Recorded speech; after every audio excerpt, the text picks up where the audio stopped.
Well, hello and welcome back to the Straight A Nursing Podcast. I'm Nurse Mo, and I'm really excited that you are going to be studying with me today. We're going to be talking about POTS, postural orthostatic tachycardia syndrome. It's quite a mouthful. That's why we usually just call it POTS or POTS. Now, before we dive into the episode, you know, I love to do a listener shout out, and this one goes out to Andrea. So, Andrea, you emailed me recently, really hurt by an email that's automatically sent out by my system.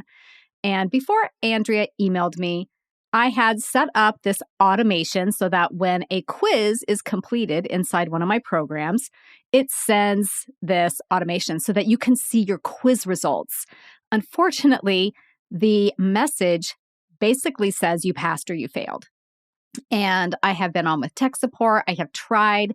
There's all this coding involved, even to change anything about the email, but I cannot change, even with coding, that message that says you failed this quiz. And then it goes on to say, here's your quiz answers if you'd like to review them. So at the time when I realized I couldn't change this messaging, I thought, shucks, this is not the best messaging. I don't love it. It doesn't align with my philosophy. But I also felt like it was really important that people have access to their quiz results so they could learn from the questions that they missed. So I left it, even though it did feel a bit icky to me. So what I did to combat that was I set up another automation that would send an email that was actually from me, that was very heartfelt, that was very, I believe in you. I know this is hard. You're doing it. You're amazing. Because you know me, if you've been listening to this podcast for more than, 5 or 10 minutes, you know that that is me. But this message from Andrea, and why I wanted my listener shout out to go to Andrea, was she reminded me that no matter how many times I cheer you on and tell you I believe in you, if you get one message, even an automated message that makes you feel bad, then none of those other things count. So I thought about it and I realized, okay, what's more important is that this person knows that they are absolutely crushing nursing school. They're crushing their preparation for nursing school. And of course, you're not a failure. Nobody's a failure because you miss a question. And so I removed that feature. So it was either on or off, right? I could turn it off and you don't get an email with your quiz results, or I could turn it on and it says, hey, you failed, but here's your quiz results. So I just wanted to give a shout out to Andrea for reminding me that it's more important to be supportive, which is truly who I am, and to be true to myself and how I support all of you. So thank you for that, Andrea. And if you're taking my bootcamp courses and you've gotten that email and it made you feel icky, I'm so sorry. I feel absolutely crushed and devastated about that. It should not happen again. I turned it off. Again, I'm just a human. Sometimes there are tech glitches. And if you still get that email, super sorry. Reach out to me so I can go and double check. I checked it like 10 times today to make sure it was off. But again, I'm just a human and I do make mistakes. So thank you, Andrea, for that. And now let's dive in to POTS. Okay, so postural orthostatic tachycardia syndrome, also known as POTS or POTS, is a disorder of the autonomic nervous system, and it involves orthostatic intolerance with significant tachycardia. So the individual with POTS will have a rapid heart rate and get dizzy or feel lightheaded when sitting upright or standing up from a reclining position. So you all know how orthostatic hypotension works, right? You learn about that really early on in nursing school. This is similar, but it causes severe tachycardia. So the individual with POTS does not necessarily have a decrease in blood pressure. So that's what makes it distinctly different from orthostatic hypotension. So the individual with POTS, when maybe they're sitting and they stand up, or they're lying down and they sit up, or lying down and stand up, will have a very rapid increase in their heart rate. So let's talk a little bit about the normal orthostatic response. So in a healthy nervous system, The body works to maintain that adequate blood flow, whether you're lying down, whether you're sitting, standing, whatever. Recall that blood pressure and blood flow are affected greatly by both heart rate and vasoconstriction and vasodilation.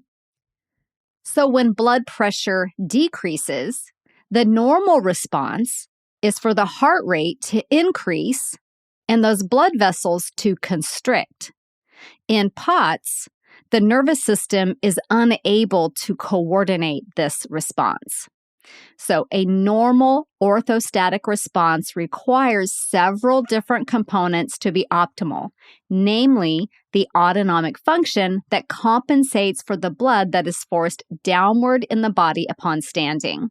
Now, on average, approximately 500 to 800 mils of blood moves down into the abdomen and the lower extremities when you stand up. And that is enough to cause that orthostatic hypotension. You stand up, and you've probably done this.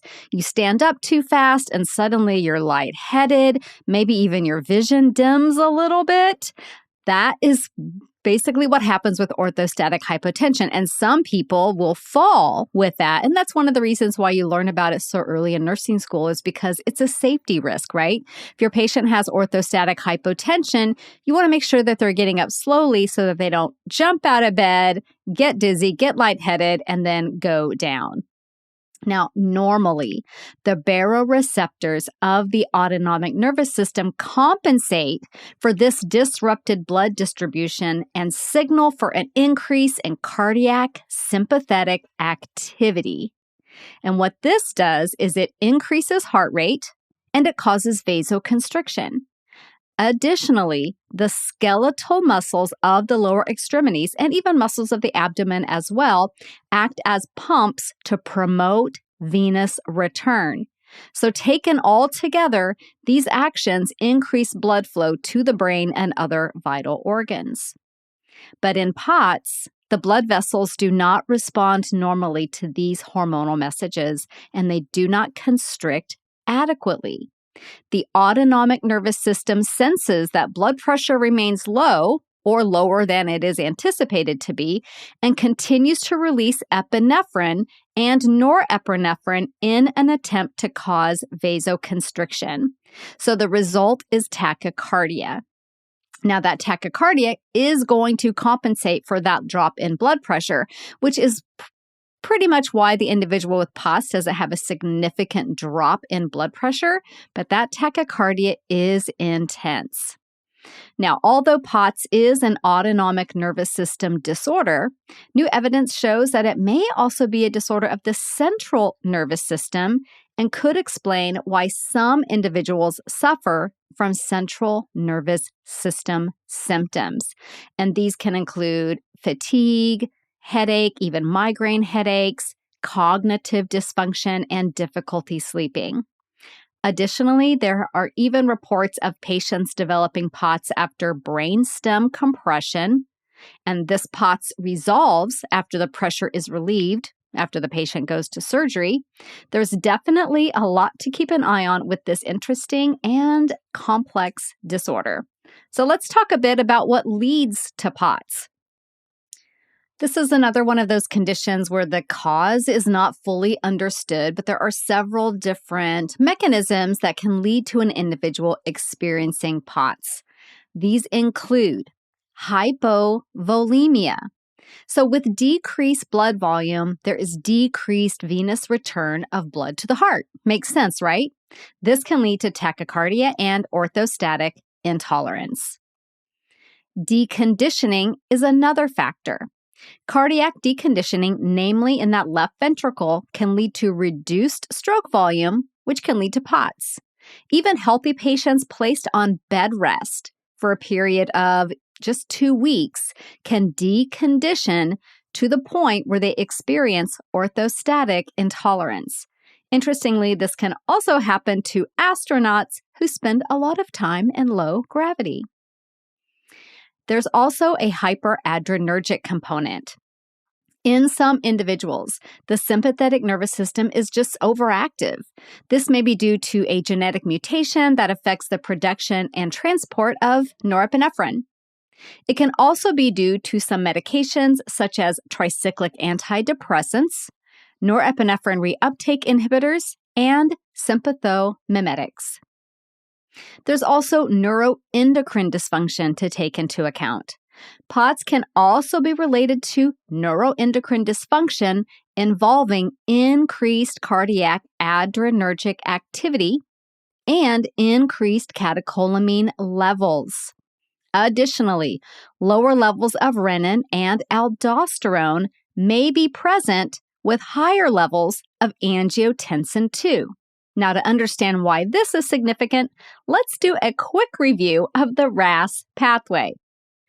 So, as a reminder, RAS is renin, angiotensin, aldosterone system. So, let's talk through it.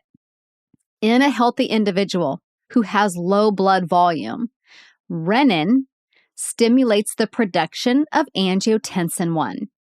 And this is converted by angiotensin converting enzyme, also known as ACE, into angiotensin II. So I'll say that again.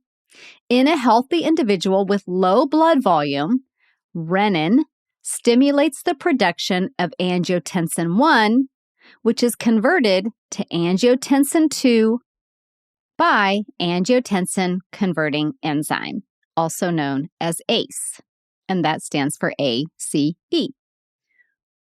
Now, angiotensin II stimulates the production of aldosterone, which increases sodium reabsorption by the kidneys. Remember, water is going to follow that salt. So when we hold on to sodium, we hold on to water. In addition, angiotensin II itself is a vasoconstrictor, and whenever we constrict vessels, we increase blood pressure. So in a normal response, the RAS system is essentially going to cause the body to hold on to sodium and water to increase volume and cause the blood vessels to constrict, thereby increasing blood pressure.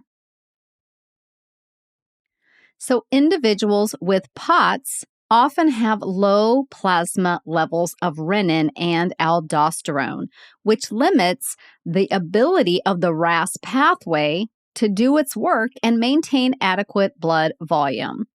Okay, let's talk about another factor, peripheral neuropathy. When an individual has sympathetic denervation in their lower extremities, as can occur with peripheral neuropathy, this can lead to venous pooling because the blood vessels aren't able to constrict enough to promote that adequate venous return. This leads to a delayed cardiac adrenergic response when standing upright. And then there's autoimmune disorders. There is growing evidence that POTS may be related to autoimmune dysfunction. Research is ongoing in this area, but individuals with POTS may have anti-nuclear antibodies as well as higher levels of adrenergic, muscarinic acetylcholine, and ganglionic antibodies. And then one more interesting one that's come up lately is COVID. Studies are showing that some individuals with long-haul COVID may actually have POTS. So this is definitely something to keep an eye on as we learn more. So who is most at risk for POTS? So individuals who are most at risk are going to be between 15 and 50 years of age, with females having 5 times higher incidence than males. Additionally, it is more likely to be present in individuals with a history of mononucleosis or autoimmune disease such as lupus, Sjogren's, or celiac disease. So now let's talk a bit about the complications of POTS. So left untreated, it can lead to further deconditioning and eventually a worsening of symptoms. The individual may also be at increased risk for blood clots, infection, and fall injuries. So Now that you have a bit of a general understanding of POTS, we're going to go through it together using the straight A nursing latte method. And if you stick around with me to the end, we'll do a little bit of pod quizzing, and I'll tell you a way to get a study guide that accompanies this episode. Ready to get started? Let's dive in. So the first letter in the latte method is L, and that stands for look. Basically, what are the signs and symptoms? How is your patient going to present?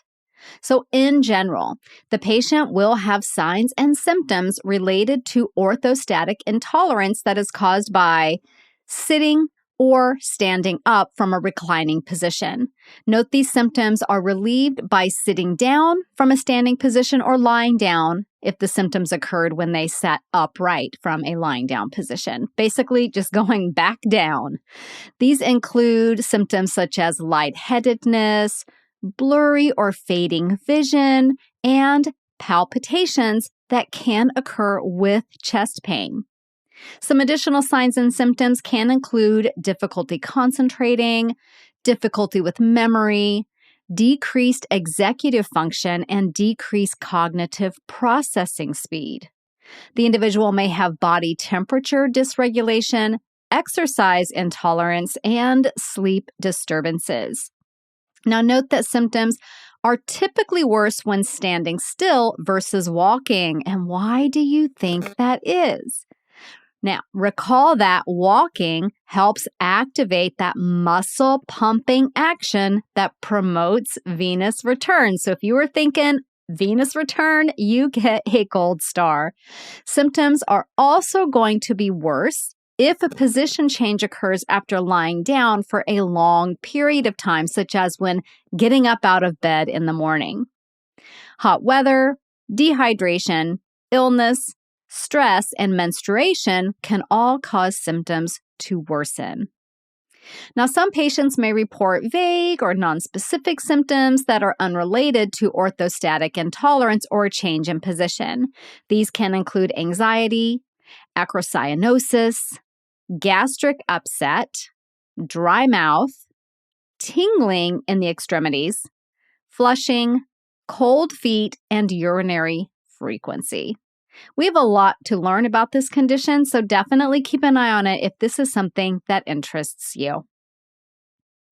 The next letter in the latte method is A. How do you assess the individual with POTS? So the key assessment for a patient with POTS is to get those vital signs, assess blood pressure and heart rate in all positions, lying down, sitting, and standing. In patients with POTS, the heart rate will increase significantly without a substantial overall hypotension. You also want to ask the patient, do you take any medications that may lower your blood pressure or cause orthostatic hypotension? Because this could increase their risk or their chances of having orthostatic intolerance. You also want to talk with the patient to determine how severe their symptoms are. And a very important component of this is assessing their risk for falls. You're always thinking about patient safety. You also want to discuss with them any potential precipitating factors such as infection, trauma, stress, or inadequate fluid and sodium intake. Okay, now let's look at the tests. What tests are likely to be ordered to diagnose or treat a patient with POTS? So diagnosis of POTS is partially based on the patient's history of symptoms and may also include measuring their vital signs, conducting something called an active stand test, autonomic testing, and testing to exclude other disorders.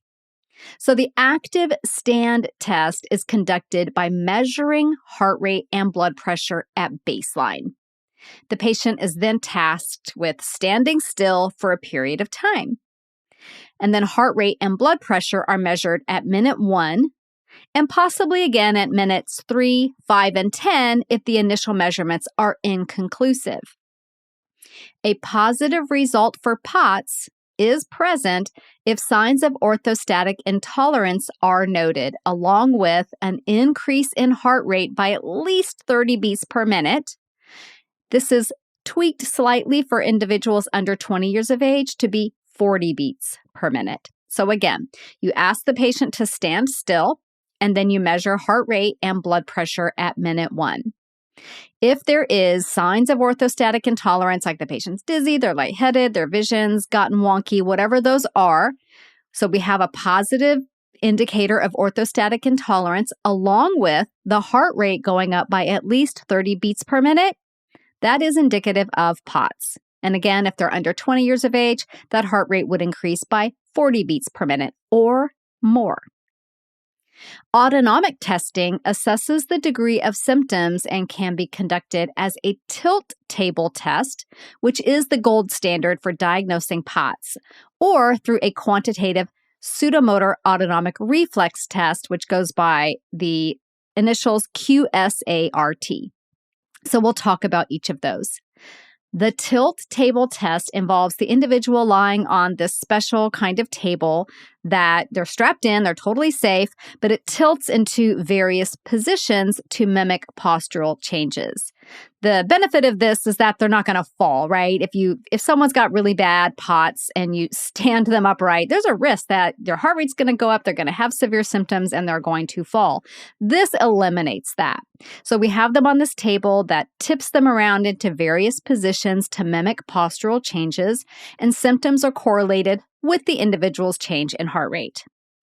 And then we have that quantitative pseudomotor autonomic reflex testing. There's another mouthful for you, which goes by, again, the initials QSART.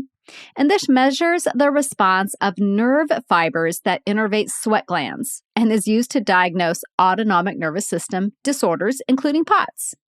In this test, a mild electrical stimulus is applied to the skin. Acetylcholine then stimulates the sweat glands, and the test measures the amount of sweat that is produced. Testing may also be done to rule out other disorders. This may include an ECG and/or an echocardiogram, which both are going to take a closer look at cardiac function. Blood tests may include a basic metabolic panel, a complete blood count, thyroid function tests, and cortisol levels. Now let's talk about how we treat this condition. That is the next letter in the latte method, another T. How is POTS treated? In general, treatments are focused on managing the individual's symptoms. Additionally, treatment also addresses lifestyle modifications such as exercise and managing stress. Patients may be advised to wear compression garments, including abdominal binders and compression stockings. And why do you think that is? To assist with venous return. Very good. Other lifestyle therapies include physical therapy, cardiac rehab, and consultation with a dietitian. These patients need to have a diet that is adequate in fluid and sodium. Intravascular volume expansion can also be helpful to relieve symptoms of POTS. This includes drinking 3 liters of water per day and taking up to 8 to 12 grams of sodium per day. Now, that is going to be tailored to the individual who can tolerate that amount of fluid and that amount of salt. Patients who are unable to take in fluids orally may get IV boluses of sodium chloride. Now, what about medications? Medications are generally considered when lifestyle modifications and intravascular volume expansion are ineffective. Medications are not going to cure the condition, but instead are utilized to stabilize the patient's symptoms. So one of those is beta blockers. Though beta blockers can worsen the fatigue that comes with POTS, they can reduce orthostatic tachycardia. Vasopressors cause blood vessels to constrict. Midodrine is a medication that reduces blood pooling and constricts vessels. This medication may cause urinary retention and hypertension when the patient is in the supine position. Fludrocortisone is a corticosteroid that helps expand intravascular volume by temporarily increasing sodium reabsorption in the kidneys. Patients taking fludrocortisone will be monitored for hypokalemia, hypertension, and headaches. Another medication is droxidopa. This is a synthetic precursor that is converted into norepinephrine, and this causes peripheral vasoconstriction. And then there's clonidine. This centrally acting adrenergic medication stimulates alpha adrenergic receptors to decrease sympathetic activity.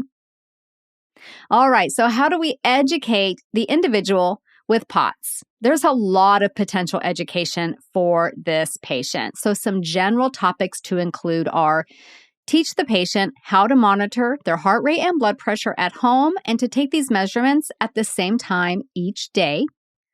You also want to teach the patient to make those transitions slowly from lying to sitting, from lying to standing, and even from sitting to standing. They need to allow time for the body to adjust, especially prior to walking.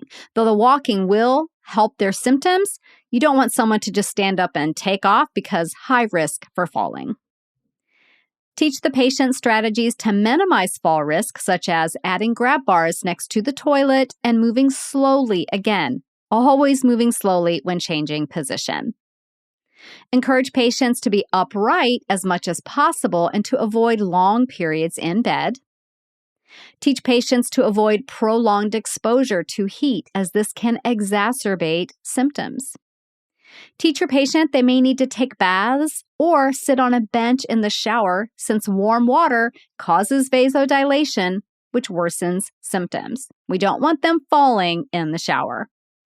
Teach the patient that therapy may be useful for managing anxiety that is associated with POTS.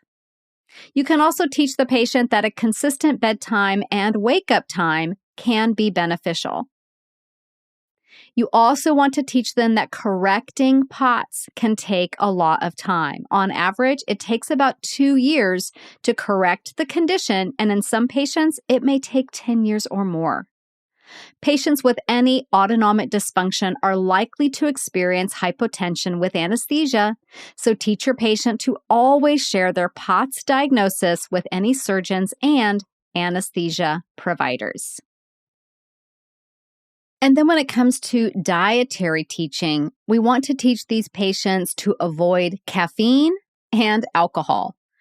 Even though we consider alcohol to be a depressant, alcohol is going to aggravate POTS by diverting blood flow toward the skin and promoting diuresis. And again, that loss of volume is going to exacerbate symptoms.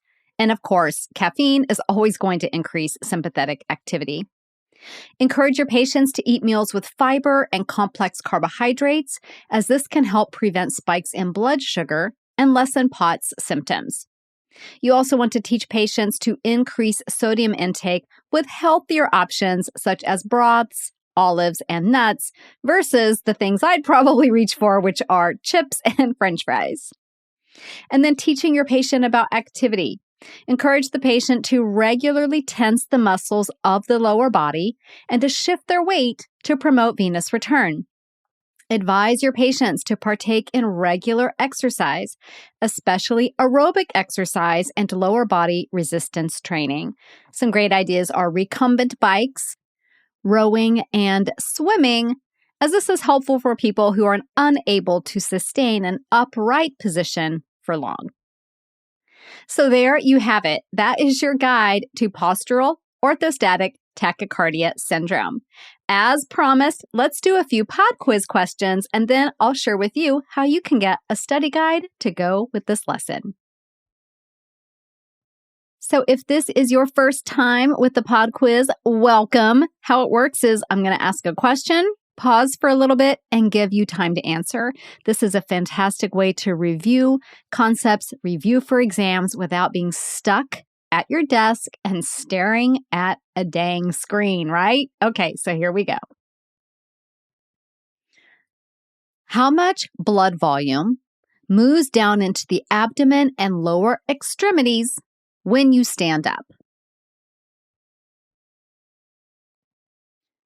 500 to 800 mils. Let's talk through that RAS pathway. So, in an individual who has low blood volume, Renin stimulates the production of what? Angiotensin 1. Very good. And then what happens to angiotensin 1 next? It's converted into angiotensin 2 by what enzyme? Angiotensin converting enzyme, which also goes by ACE. So what does angiotensin 2 do? It's going to stimulate the production of what? Aldosterone. Very good. And aldosterone increases what kind of absorption in the kidneys? Sodium. So it's going to increase sodium reabsorption by the kidneys. And what is going to happen to water? Are we going to lose water or hold on to water? We're going to hold on to water. And then angiotensin 2 also has another important role. And what is that? What does it do to the vessels? It's a vasoconstrictor. So very good. So taken all together, we're going to have this increase of sodium in water and vasoconstriction. And what will this do to blood pressure? Increase it, decrease it, or leave it the same? It should increase blood pressure. Excellent. Who is most at risk for POTS?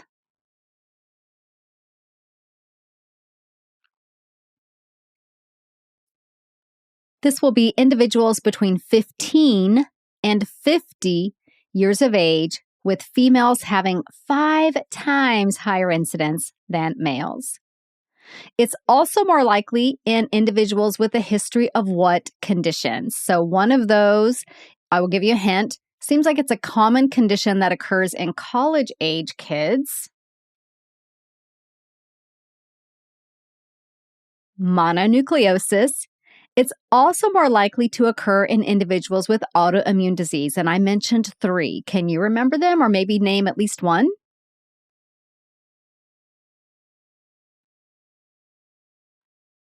So those were lupus, Sjogren's, and celiac disease. Excellent. What is the most important vital sign that you're measuring in somebody with POTS? Their heart rate. Very good. And what do you expect to happen to the blood pressure? It's probably not going to be decreased. If it is, it's very mild. It's not decreased the way it is in orthostatic hypotension. Why would someone with POTS be prescribed a beta blocker? What is that going to do for them? It's going to reduce that orthostatic tachycardia. What about the medication midodrine? What is that going to do? It reduces, well, I don't want to say too much. I want you to try to remember it. So midodrine does what for the patient? It reduces blood pooling. And what does it do to the vessels? It constricts them. Now, this medication can cause a couple of different adverse effects. One of those has to do with the urinary system. Do you remember what that was? Urinary retention. Awesome. And then what about when the patient is lying supine? What can happen? And if you can't remember, I'll give you a hint. It has to do with their blood pressure. It can cause hypertension when supine. Very, very good. And then one more about the pharmacology. What is droxidopa going to do? What kind of medication is that?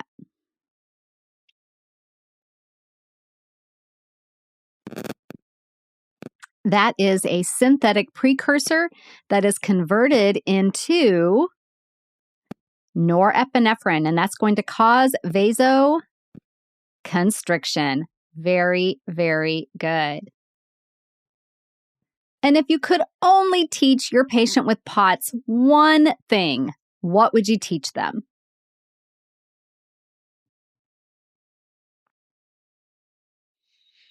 I would probably teach them to do those transitions slowly.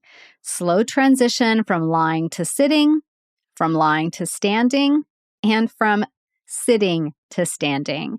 They need to give their body time to adjust, especially before they start walking.